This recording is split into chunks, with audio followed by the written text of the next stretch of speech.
Hello everyone, this is Mr. Lawback. In this video, we are going to continue our discussion about federalism.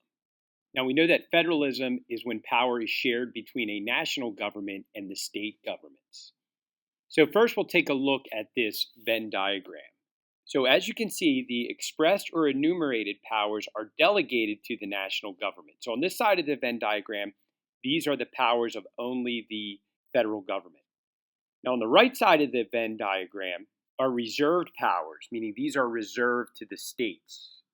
And then in the middle of the Venn diagram, of course, where it overlaps, these are shared powers or concurrent powers, meaning that these powers can be exercised by both the national and the state governments. So let's take a look at some examples of each of these. So these are the enumerated or delegated powers just to the federal government. These are concurrent, meaning state and federal government, and these are state powers, which are also referred to as reserve powers. So first, let's go over the federal government powers. Only the federal government can coin money and regulate interstate or foreign commerce, so trade between the states or trade with other countries.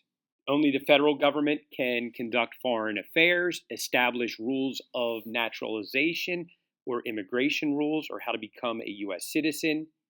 Punishing counterfeiters, that is up to the federal government. Establish copyright and patent laws. So copyrights are on intellectual property like books and songs and poems. Patents are on inventions. Regulating the postal system. So the U.S. Postal Service is part of the federal government. Only the federal government can run the post office. Establish courts, inferior courts to the Supreme Court. So the Constitution established the Supreme Court, but inferior courts are established by Congress. Only the federal government, of course, can declare war. Only the federal government can raise and support armies. And the federal government is given necessary and proper power to carry out all laws. So even if it is not enumerated or expressed, the federal government has power to do certain things. As an example, the federal government can regulate the internet. Now, powers denied to the federal government. The federal government cannot tax state exports. They cannot change state boundaries without input from the states. And the federal government cannot violate the Bill of Rights. So let's go over here to the reserve powers. So these are just the state powers. Regulate intrastate commerce. So within Pennsylvania, the state government regulates commerce. Conducting elections. The state level government conducts elections. That's why different states have different election laws, even for national elections. Provide public health, safety, welfare, and morals.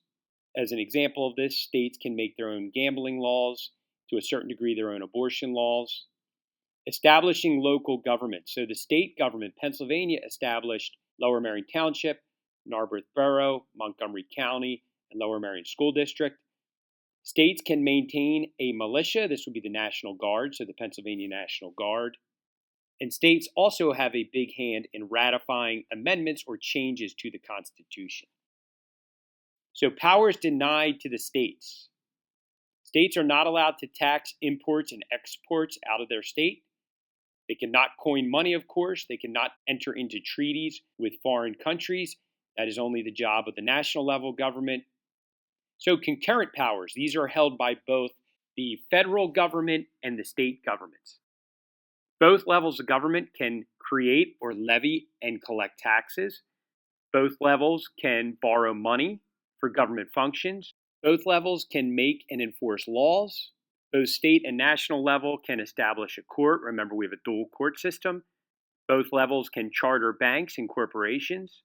Both levels of government can take property for public purpose with compensation. This is also known as eminent domain.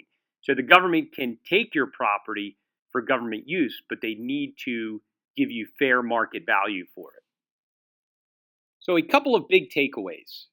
In a federal form of government, there are two separate levels, and there are powers that are exclusive to the federal government that only the federal government can do, and there are powers that are exclusive just to the states and only the state governments can do. And then there are powers that are concurrent powers, which both the national and the state level can do. And as a reminder, a big conflict in federalism is which level of government should have more power, the federal level or the state level. This is often hotly debated.